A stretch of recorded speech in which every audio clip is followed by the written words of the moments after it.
بسم اللہ الرحمن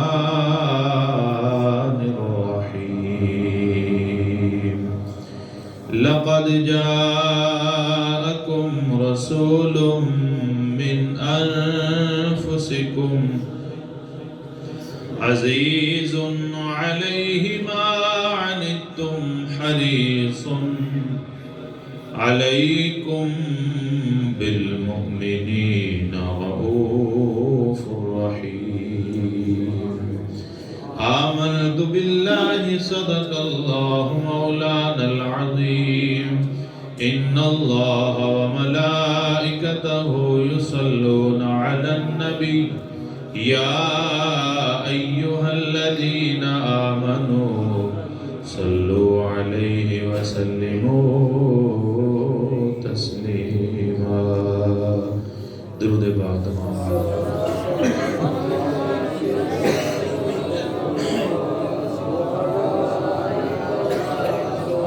الصلاة والسلام علیک یا سیدی یا رسول اللہ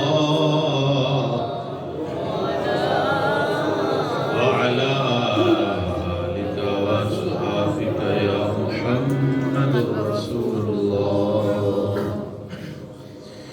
چلو دیار نبی کی جانب درود لب پر سجا سجا کر چلو دیار نبی کی جانب درود لب پر سجا سجا کر بہار لوٹیں گے ہم کرم کی دلوں کو دامن بنا بنا کر بہار لوٹیں گے ہم کرم کی دلوں کو دامن بنا بنا کر نہ ان کے جیسا سخی ہے کوئی نہ ان کے جیسا غنی ہے کوئی نہ ان کے جیسا سخی ہے کوئی نہ ان کے جیسا غنی ہے کوئی وہ بے نواؤں کو ہر جگہ سے وہ بے نواؤں کو ہر جگہ سے نوازتے ہیں بلا بلا کر وہ بے نواؤں کو ہر جگہ سے نوازتے ہیں بلا بلا اور یہ شعر سنیے گا ہے ان کو امت سے پیار اتنا کرم ہے رحمت شعار کتنا یہ کوئی اندازہ نہیں لگا سکتا کہ نبی کو امت سے کتنا پیار ہوتا ہے کائنات کی ہر چیز کا کوئی نہ کوئی پیمانہ ہوتا ہے لیکن نبی اپنی امت سے جتنی محبت کرتا ہے اس کا کوئی پیمانہ نہیں ہوتا ہے ان کو امت سے پیار کتنا کرم ہے رحمت شعار کتنا ہمارے جرموں کو دھو رہے ہیں ہمارے جرموں مل کے پڑھ لیں جملہ ہمارے جرموں کو دھو رہے ہیں حضور آنسو بہا بہا کر ہمارے جرموں کو دھو رہے ہیں حضور نے فرمایا میری امت کے اعمال مجھ پر پیش کیے جاتے ہیں اور میرے بعد جب میں اس دنیا سے پردہ کر جاؤں گا پھر بھی میری امت کے اعمال مجھ پر پیش کیے جائیں گے جب میں ان میں سے کوئی اچھی بات دیکھوں گا تو خوش ہوں گا اور جب میں ان کی کوئی غلطی دیکھوں گا تو اللہ تعالیٰ سے ان کے لیے استغفار کروں گا. ہمارے جرموں کو دھو رہے ہیں حضور آنسو بہا بہا کر، چلو دیار نبی کی جانب، درود لب پر سجا سجا. اللہ جل شانہ کی حمد و ثنا کے بعد اس کے محبوب نبی مکرم شفیع معظم صلی اللہ تعالی علیہ وآلہ وسلم کی بارگاہ بے کس پناہ میں ہدیہ درود و سلام کے بعد قرآن مجید فرقان حمید کی ایک آیہ مقدسہ تلاوت کی. دعا ہے رب لم یزل ہم سب کو قرآن پاک پڑھنے، سننے، سمجھنے اور اس پر عمل کی توفیق عطا فرمائے. احباب ذی قدر،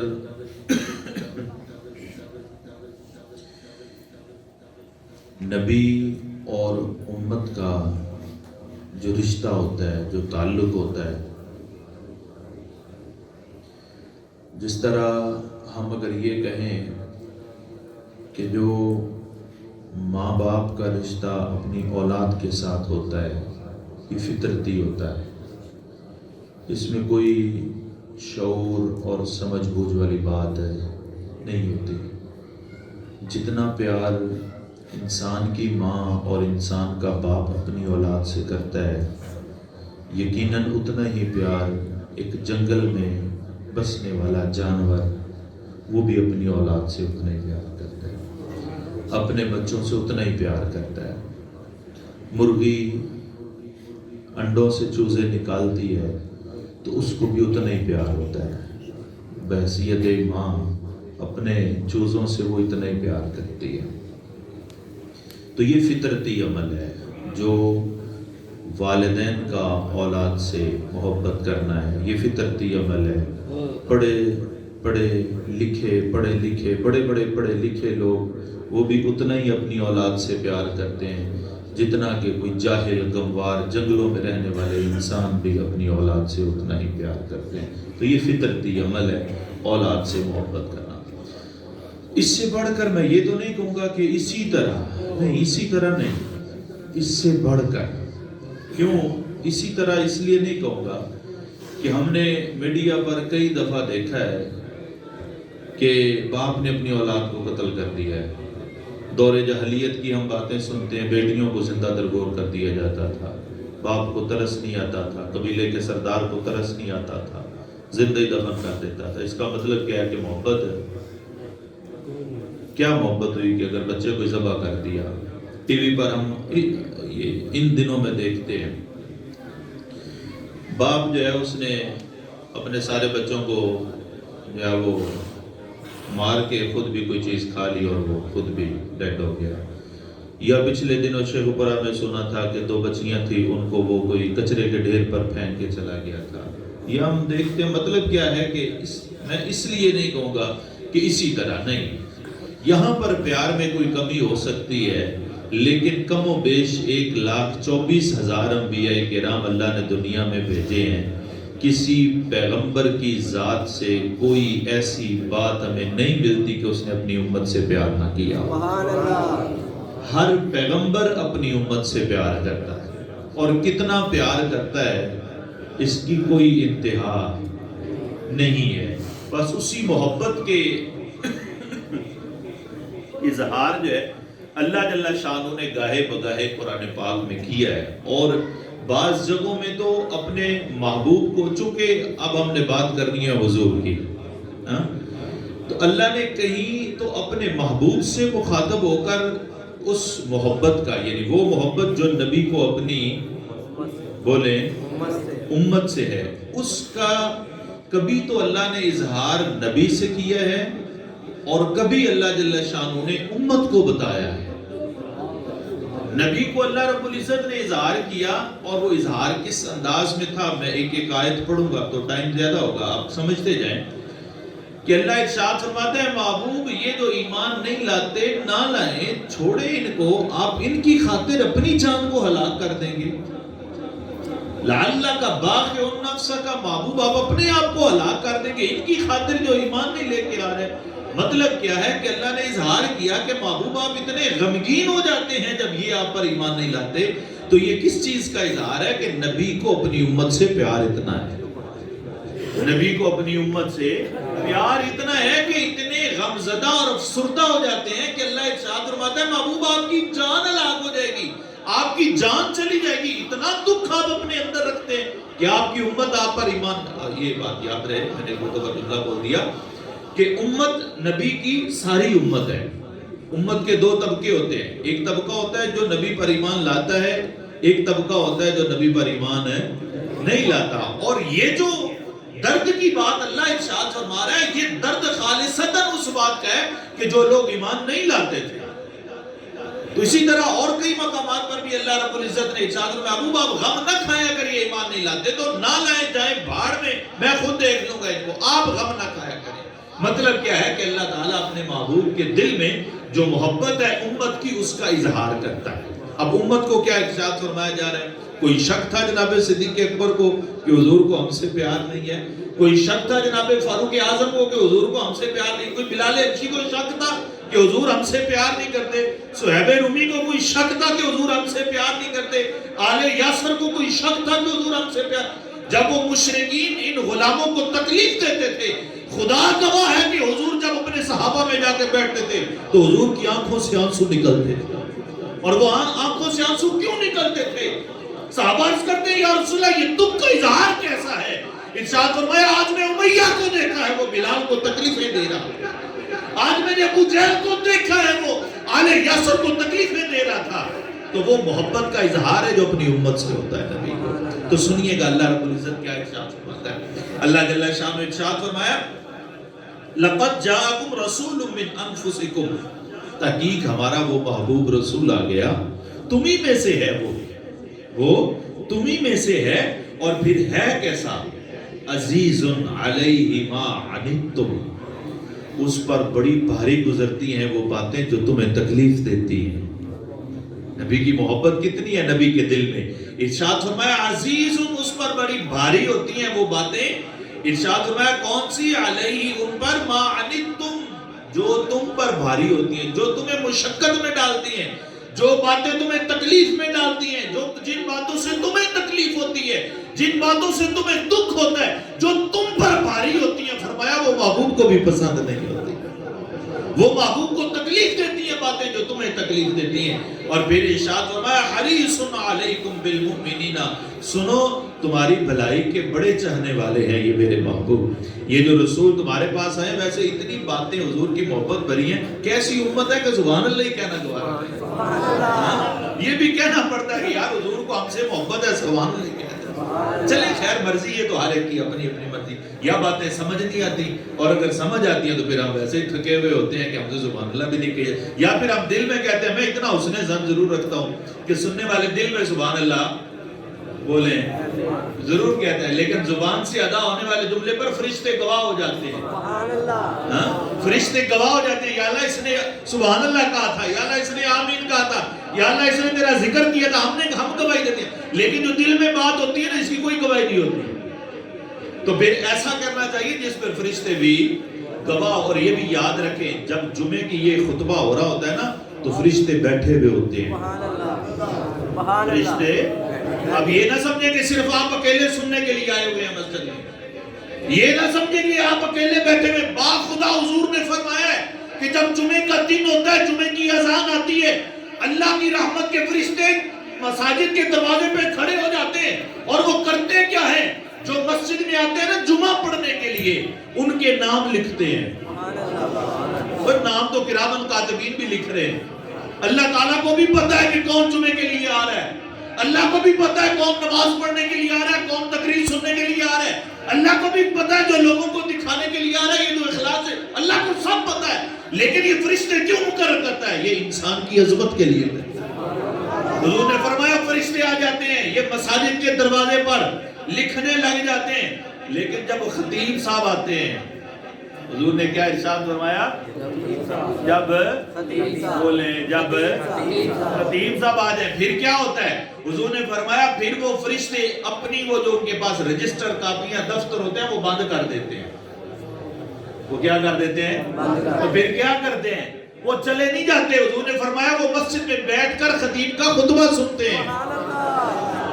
وہ خطیب کا بولے خطیب کا خطبہ سنتے ہیں. اس لیے فرشتے آپ میں موجود ہیں, بیٹھے ہوئے ہیں فرشتے کرامن کاتبین کے. اسے علیحدہ کی یہ بات ہے جو خالصتاً جمعے والے دن آتے ہیں. حضور نے فرمایا پھر وہ اللہ کی بارگاہ میں چلے جاتے ہیں. بہرحال یہ بات کرنے کا مقصد یہ تھا کہ آپ کو پتا چلے کہ آپ اکیلے نہیں, فرشتے بیٹھے ہوئے ہیں. لہذا بلند آواز سے سبحان اللہ کہیں تاکہ یہ بھی وہ لکھ لیں. اس بات کی گواہی ہو فرشتوں کی کہ پروردگار ہم گئے تھے تیرے محبوب کی باتیں سنتے تھے تو سبحان اللہ کہتے تھے. اللہ ارشاد فرماتا ہے جو تمہیں بات تکلیف دیتی ہے وہ تمہارے محبوب کو بھی تکلیف ہوتی ہے ان باتوں سے. جن باتوں پہ تمہیں مشقت ہوتی ہے, جن باتوں پر, ایک تو عنایت اللہ کی طرف سے ہے, یہ بھی سنیں. اللہ ارشاد فرماتا ہے لا نکلف نفسا الا وسعها. ہم آدمی کو اتنی مشقت میں ڈالتے ہی نہیں ہیں جو اس کے بس کی بات نہ ہو.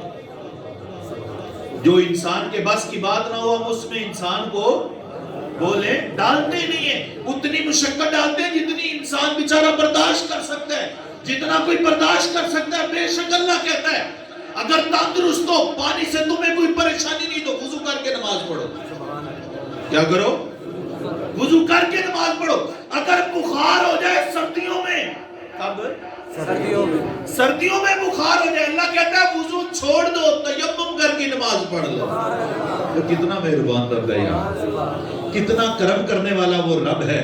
ارشاد فرمایا کھڑے ہو کے نماز پڑھو, سر چکرا رہا ہے بیٹھ کے پڑھ لو. قیام کرنا فرض ہے نماز میں, لیکن اللہ کہتا ہے اگر قیام کرنے میں تکلیف ہے تو چھوڑ دو قیام, بیٹھ کے پڑھ لیا کرو. سجدہ کیا کرو اللہ کی بارگاہ میں, بڑا مقبول بارگاہ ہے. یہ سجدہ انسان نماز میں سب سے جو عالی مقام اللہ کے قرب والا ہے وہ سجدہ ہے. لیکن اللہ ارشاد فرماتا ہے سجدے جانے میں تکلیف ہے تو کوئی بات نہیں, چھوڑ دو, اشارے سے سجدہ کر. لا نکلف نفسا الا. ایک تو اللہ اتنا مہربان ہے, ایک تو اللہ اتنا محبت کرنے والا ہے ہم سے, ایک تو ہمارا رب ہمارا اتنا خیال کرتا ہے کہ وہ ہمیں مشقت میں نہیں ڈالتا. اوپر سے اس نے محبوب بھی ایسا ہی عطا کیا, اوپر سے اس نے محبوب بھی, اللہ بھی کریم اور محمد بھی کریم, دو کریموں میں گناہگار کی بنائی ہے. اللہ بھی کریم ہے, رسول بھی, اور رسول کتنے کریم ہے. یہی تو آج باتیں ہم کرنے بیٹھتے ہوئے ہیں. حضور کتنے مہربان ہیں, حضور کتنا ہم پر رحم کرنے والے, حضور کتنا کرم کرنے والے ہیں. صرف ہم پر ہی نہیں وہ کرم کرنے والے, وہ تو جانوروں پر بھی کرم کرنے والے ہیں. وہ تو جانوروں پر اتنا کریم ہے, وہ اپنے امتیوں پر کتنا کریم ہوگا.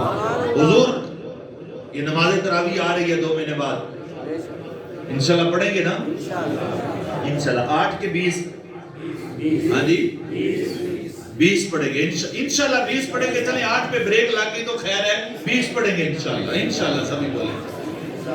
حضور نے ایک دن نماز تراویح پڑھی, دوسرے دن پڑھی, ٹھیک ہے, تیسرے دن حضور مسجد میں نہیں آئے. تیسرے دن حضور بولیں, تیسرے دن حضور مسجد میں نہیں آئے. اگلے دن صحابہ نے عرض کیا یا رسول اللہ پہلے دن آپ نے نماز تراویح پڑھی, ہم آپ کے ساتھ پڑھ, جماعت نہیں حضور نے کروائی پہلے دن بھی, ویسے ہی حضور پڑھ رہے تھے تو صحابہ بھی ساتھ بیٹھ کے پڑھنے لگ گئے, نوافل بیٹھ کے نماز تراویح پڑھنے لگ گئے. دوسرے دن تو مسجد ہی بھری گئی کہ حضور اتنی رکعتیں پڑھ رہے ہیں, چلے ہم بھی سارے حضور کے ساتھ پڑھیں. جماعت نہیں کروائی حضور نے, لیکن مسجد میں کھڑے ہونے کو جگہ نہیں تھی, اتنے شوق سے لوگ آنے لگ گئے. تیسرے دن حضور مسجد میں نہیں آئے. اگلے دن صحابہ نے جو اللہ عالم اسی دن پوچھا یا اسے اگلے دن پوچھا, عرض کیا یا رسول اللہ صلی اللہ علیہ وسلم, یا رسول اللہ آپ عشاء کی نماز کے بعد تراویح آپ نوافل پڑھنے کے لیے مسجد میں نہیں آئے, اس کی کیا وجہ تھی؟ کلیجہ پھٹ جائے گا اگر ہمارے اندر اتنا محبت کرنے والا کلیجہ ہو امت کے دل میں. حضور نے ارشاد فرمایا میں نے لوگوں کا شوق اتنا دیکھا ہے, میں نے لوگوں کا ذوق اتنا دیکھا ہے کہ اگر تیسرے دن میں آ جاتا تو اللہ فرض کر دیتا. اگر میں تیسرے دن آ جاتا تو اللہ اس نماز کو بھی, بولے اس نماز کو بھی فرض کر دیتا. عرض کیا یا رسول اللہ پھر آپ آئے کیوں نہیں تیسرے دن؟ فرض ہوتی تو ہوتی, ہم تو شوق سے پڑھتے. حضور نے فرمایا اس لیے نہیں آیا کہ اگر اللہ فرض کر دیتا تو میری امت پر بھاری ہو جانی, میری امت مشکل میں پڑ جانی تھی، میری امت مشقت میں پڑ جانی تھی۔ باخدا اگر نماز تراویح فرض نہیں ہے تو اس وجہ سے نہیں ہے کہ حضور کو امت سے پیار اتنا پیار آپ کو چاہیے کہ حضور نمازوں کے لیے مسجد چھوڑ دیتے ہیں، مسجد میں نہیں آتے کہیں فرض ہی نہ ہو جائے، میری امت مشقت میں ہی نہ پڑ جائے۔ حضور نے ارشاد فرمایا اگر میری امت پر مشقت کا خوف نہ ہوتا، کس کا؟ حضور نے نام لے کر بیان فرمایا، یہ نہیں ہے کہ میں نے کوئی اس میں سے ڈرائیو کیا ہے مسئلہ کہ یہ ہو سکتا ہے جس طرح ہو، یا آج کے کسی جناب محدث نے یہ مسئلہ نکالا ہو کہ ممکن ہے اس وجہ سے، یہ وجہ کوئی نہیں، حضور نے خود بیان فرمائی ہے۔ اور وہ وجہ کیا ہے جو حضور نے ارشاد فرمائی ہے؟ حضور نے فرمایا اگر میری امت پر مشقت نہ ہوتی، کیا نہ ہوتی؟ میری امت پر مشقت نہ ہوتی، مجھے اپنی امت کے مشقت میں پڑھنے کا ڈر نہ ہوتا تو ہر وضو پر میں مسواک کو فرض کر دیتا۔ ہر وضو پر نماز کو مسواک کو فرض۔ ہم میں سے کون کتنے لوگ مسواک کر کے آئے؟ اب گنے چنے کو 2-4 ہی ہوں گے نا، ہاں تو اتنے لوگ مسواک کر کے آئے۔ مشقت ہونی تھی نا کہ ہر نماز میں ہم مسواک کرتے۔ حضور نے فرمایا صرف اس مشقت کی وجہ سے میں نے فرض نہیں کی۔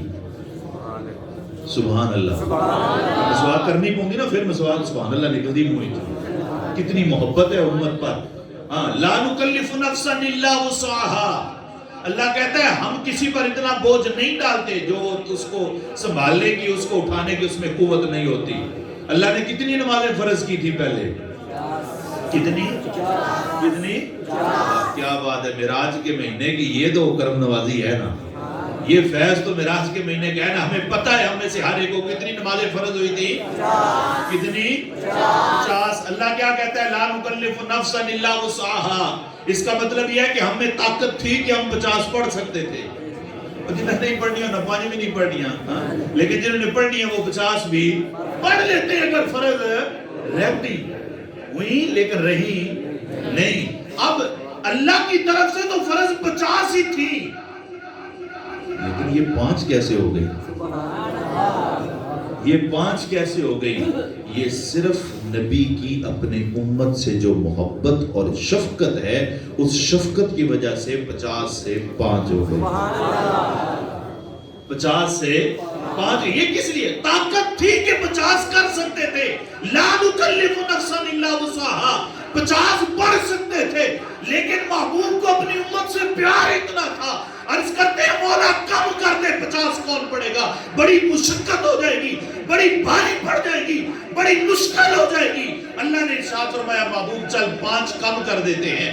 دوسرے چکر میں 10 ہو گئی، تیسرے میں 15 معاف ہو گئی، چوتھے میں 20، کرتے کرتے 9ویں میں جب 5 رہ گئی تو حضور نے ارشاد فرمایا پیارے موسیٰ اب تو مجھے حیا آتی ہے، یہ 5 تو پڑھ ہی لیں گے۔ لیکن اللہ کیا ارشاد فرماتا ہے؟ اللہ ارشاد فرمایا محبوب یہ تیری شفقت تھی کہ 50 سے 5 لے آیا ہے، یہ تیری شفقت تھی کہ 50 سے، بولیں یہ 50 سے 5، یہ تیری شفقت ہے۔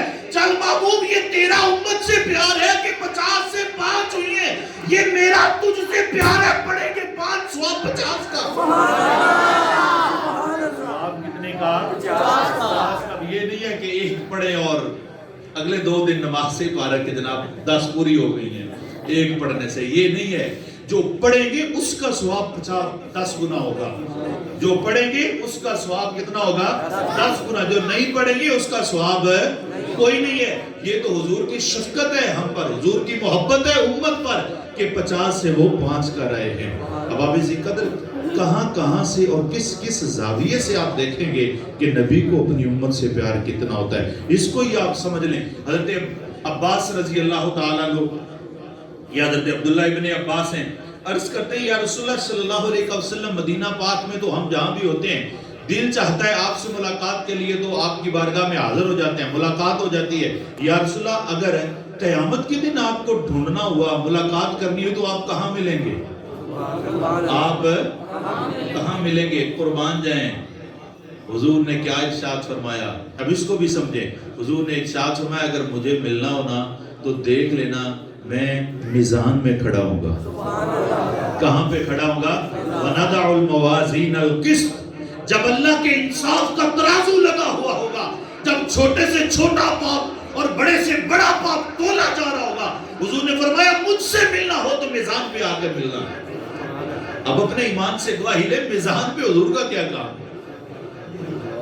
اتنی بڑی ذات اور میزان پہ وہ کیا تھا؟ کیوں میزان پہ حضور کھڑے ہیں؟ یہ میں کہتا ہوں، یہ میں وضاحت کرتا ہوں، میزان پہ اس لیے کھڑے ہیں کہیں کوئی گناہگار میری امت کا کوئی حساب میں پھنسا ہوا ہی نہ ہو۔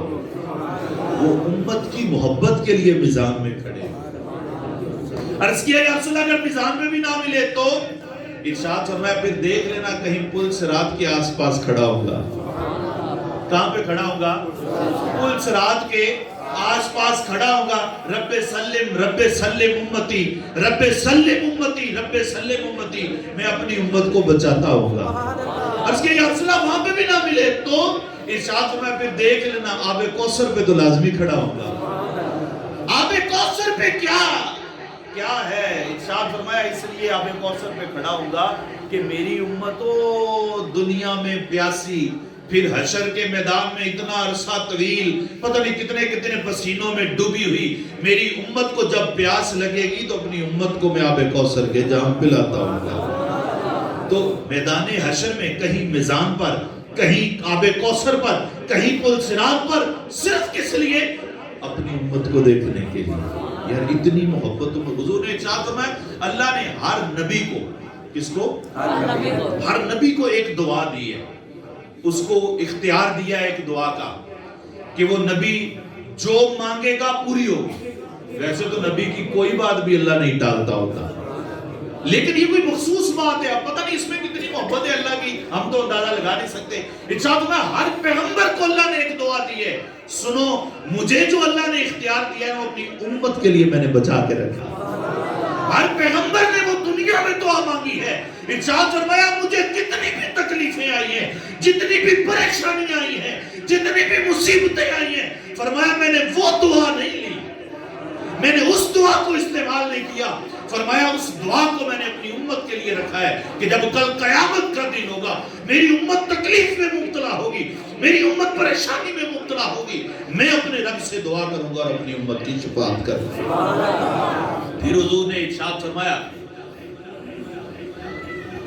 حضرت ایک صحابی ہیں وہ ارشاد فرماتے ہیں کہ حضور نے جب یہ آیا مقدسہ پڑھی جناب ابراہیم علیہ السلام کے حوالے سے کہ جناب ابراہیم علیہ السلام کی یہ دعا تھی کہ وہ اللہ کی بارگاہ میں عرض کرتے ہیں رب انہم اضللن کثیرا من الناس فمن تبعنی فانہ منی ومن عصانی فانک غفور رحیم۔ پروردگار میری امت میں سے جنہوں نے تو میری اتباع کی ہے وہ تو میرے ہیں، اور جنہوں نے میری نافرمانی کیا پروردگار وہ تو جان اور تیرے کام جانے۔ یہ کس نے دعا کی ہے؟ ابراہیم علیہ السلام نے۔ کس نے؟ ابراہیم علیہ السلام نے۔ اور پھر دوسری دعا جب حضور نے پڑھی وہ تھی حضرت عیسیٰ علیہ السلام کی۔ کن کی؟ عیسیٰ علیہ السلام کی۔ اب وہ دعا کیا ہے؟ وہ دعا ان تعذبهم فانہم عبادک، پروردگار اگر تو انہیں عذاب دے تو تیرے بندے ہیں، یعنی اللہ کے سپرد کر دیا۔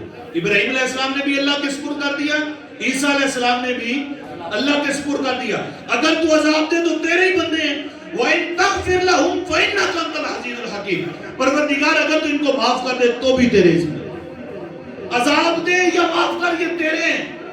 حضرت عبداللہ بن عمر بن العاص رضی اللہ تعالیٰ عنہ آپ فرماتے ہیں حضور نے جب یہ دونوں آیات پڑھی تو حضور غمزدہ ہو گئے۔ کیا ہوا؟ غمزدہ، اتنے غمزدہ ہوئے کہ اللہ نے ارشاد فرمایا جبریل میرے محبوب سے پوچھ کیا آج اتنا پریشان کیوں ہے؟ بڑی زبان اللہ دے۔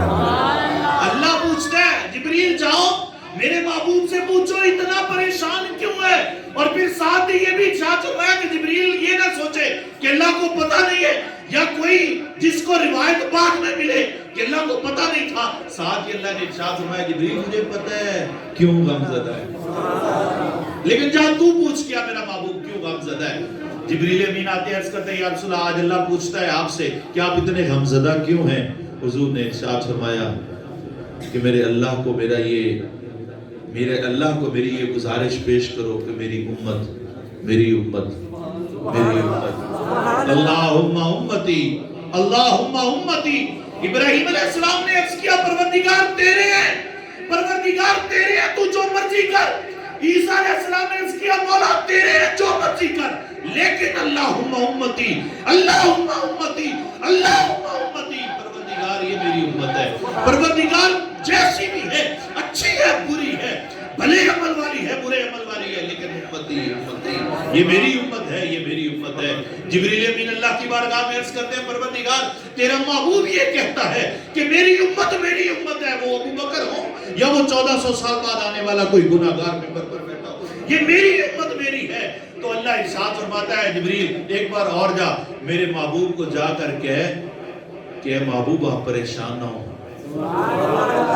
آپ پریشان نہ ہو، ہم کبھی بھی آپ کی امت کی وجہ سے آپ کو پریشان نہیں ہونے دیں گے۔ یار کتنی محبت ہے ان کو، اللہ بھی کریم محمد بھی کریم، دو کریموں میں گناہگار کی بن آئی ہے۔ ارشاد فرمایا کہ میرے محبوب کو بتا دے تیری امت کی وجہ سے تجھے پریشان نہیں کریں گے۔ اور جب وَلَسَوْفَ يُؤْتِيكَ رَبُّكَ فَتَرْضَىٰ کی آیت آتی ہے تو مفسرین اکرام لکھتے ہیں کہ حضور نے ارشاد فرمایا اب تو موجیں لگ گئی ہیں، اب تو موجیں لگ گئی ہیں، میں اس وقت تک وَلَسَوْفَ يُؤْتِيكَ رَبُّكَ فَتَرْضَىٰ کا مطلب ہے کہ ان قریب آپ کا رب آپ کو اتنا دے گا کہ آپ راضی ہو جائیں گے، آپ کا رب اتنا دے گا کہ آپ راضی ہو جائیں گے۔ حضور نے فرمایا با خدا میں اس وقت تک راضی نہیں ہوں گا جب تک کہ میری ساری امت کی اللہ بخش محبت ہے اپنی اس گناہگار امت سے۔ اور صرف اتنا ہی نہیں ہے، صرف اتنا ہی نہیں ہے، حضور نے ارشاد فرمایا ایک دفعہ صحابہ کرام سے، میرے صحابہ میرا جی چاہتا ہے کہ میں اپنے بھائیوں سے ملوں۔ کس سے ملوں؟ کس سے ملوں؟ کس سے ملوں؟ بھائیوں سے۔ صحابہ نے اس کے یا رسول اللہ ہم نہیں ہیں، خاندان میں سے ہیں، مولا علی بھی تو ہوں گے نا جن کو حضور نے فرمایا کہ تو میرا دنیا میں بھی بھائی ہے آخرت میں میرا بھائی ہے۔ آگے انشاءاللہ تیرا رجب کو ذکر ہوگا جناب مولا مشکل کشا کا، تو دنیا میں بھی میرا بھائی ہے آخرت میں بھی میرا بھائی ہے۔ بھائی تو تھے نا، وہ قریش میں سے تھے، بنو عدی میں سے تھے، بنو تمیم میں سے تھے، سارے قرشی تھے، بھائی تو تھے۔ حضور نے ارشاد فرمایا نہیں تم میرے صحابی ہو، تم میرے صحابی ہو۔ اس کی رسول اللہ بھائی پھر ارشاد فرمایا وہ بھی پیدا نہیں ہوئے۔ کیا مطلب ہے اس کا کہ قیامت تک آنے والا حضور کا ہر امتی جو حضور پر بن دیکھے اپنی جان قربان کرتا ہوگا حضور نے اس کو اپنا بھائی کہا۔ اتنی محبت اما عائشہ صدیقہ رضی اللہ تعالی عنہ، آپ ایک دفعہ گھر میں موجود ہیں، حضور آئے، حضور نے ارشاد فرمایا یا اللہ میری عائشہ کے سارے گناہ معاف کر دے۔ حالانکہ گناہ شنا کوئی نہیں تھے، وہ معصوم تھی، معصوم ہمارا عقیدہ نہیں ہے، محفوظ عن الخطا تھی، یہ ہمارا عقیدہ ہے، یہ بات واضح رہے۔ معصوم اللہ کے فرشتوں کی ذات ہے یا اللہ کے نبیوں کی ذات ہے، اس کے علاوہ کوئی معصوم نہیں ہے۔ محفوظ یہ ہمارا عقیدہ ہے، محفوظ عن الخطا اس کو کہتے ہیں، محفوظ عن الخطا کہ اللہ تعالیٰ نے ان کو ہر خطا سے محفوظ کیا ہوا تھا، یہ ہمارا عقیدہ ہے۔ معصوم دو ہی ہستیاں ہیں، فرشتے ہیں اور انبیاء کی ذات ہے، اور محفوظ ہیں باقی سب۔ اما عائشہ صدیقہ تو محفوظ عن الخطا ہے، لیکن حضور نے فرمایا عرض کیا مولا عائشہ کے سارے گناہ معاف کر دے۔ اما عائشہ صدیقہ لوٹ پوٹ ہو جاتی ہے اس خوشی میں، اتنی بڑی خوشی۔ حضور حیران ہو کے پوچھتے ہیں عائشہ کیا ہوا؟ عرض کرتی یا رسول اللہ اتنی بڑی دعا آپ نے میرے لیے کر دی ہے، مجھے اور کیا چاہیے؟ حضور نے ارشاد فرمایا عائشہ پھر یاد رکھ میں صبح و شام اپنی امت کے لیے یہی دعا کرتا ہوں۔ آپ کو چاہیے، حضور کی ذات اتنی محبت کرتی ہے اپنی امت سے، اتنی محبت ہے اپنی امت سے، کچھ تو ہمارا بھی حق ہے نا۔ اب بات آئی ہے ایسا، کچھ تو ہمارا بھی حق ہے نا، کچھ تو ہم پہ بھی چیزیں فرض ہوتی ہیں نا۔ جب نبی اتنی محبت کرے تو چلیں اس 100% کا 1% تو بنتا ہے نا کہ ہم بھی ریوارڈ وہ بیک کریں، کہ ہم بھی کچھ اپنی طرف سے بھی اظہار کریں۔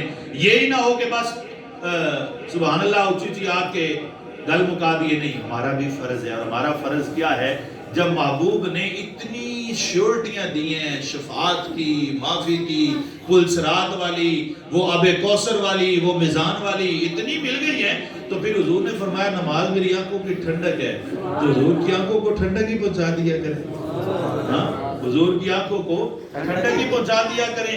درود شریف پڑھ لیا کریں حضور کی ذات پر، ہر وقت حضور کی ذات پر درود پڑھیں. کچھ تو ہمارا بھی حق بنتا ہے نا، ہمارا بھی فرض بنتا ہے. اللہ جل شانہ ہم سب کو اپنے محبوب نبی سے محبت کرنے، وفا کرنے کی توفیق عطا فرمائے.